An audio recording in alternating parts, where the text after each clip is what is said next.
سلامونه او احترامات درته ورسیږي هر یو ورور لکه منصور صاحب، ابو سلیمان صاحب، ابو حمید صاحب، انجینر زید صاحب، ذبیح الله صاحب، حاجی مسعود صاحب او ابو محمد صاحب.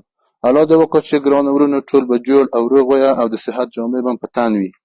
دغه مواد چې تاسې دلته وینئ دا هم د تاسې په مالي کمک او حمایې سره وکولای شوئ چې د 40 ډېرو اړمنو او ژوبلو کورنیو دپاره آماده کړو او ویې کړو چې انشاءالله د دوی دپاره به د یوې میاشتې دپاره کافي او ورته به مناسب وي.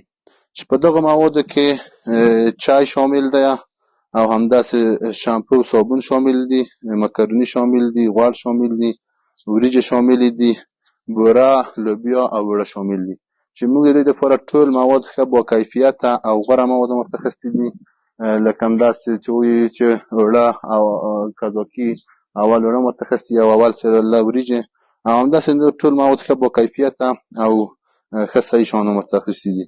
نو الله پاک د دغو صدقاتو، زکاتو، خیراتو اجرونه عوضونه تاسو ته په دارایینو په نصیب کو او الله هم تل خوشحاله، کامیاب او سرفرازه لره. واقعا چې دا ټول ډېر واړه واړه یتیمان دي او بیچارهګان د کار کولو لپاره څوک نه لري.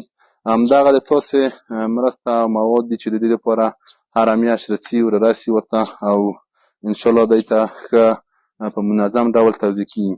نو انشاءالله چې د دوی دغه دعاګانې چې تاسو ته کا انشاءالله چې د الله پاک په سپېڅلي او لوی دربار کې به انشاءالله تاسو ته الله پاک قبلوي. نو انشاءالله د موږ ټوله منطقه د تاسو دعاګویو او تاسو ته تل دعاګانې کوو او الله هم تل تاسو خوشحاله، کامیاب او سرفرازه لره. نو الله پاک هم ټول اخروي او دنیوي مشکلات درته حل کړم. نو نور تاسو ته د الله نه ښه وخت غواړم، ښې شېبې ولرئ. پاک الله مو مل شه.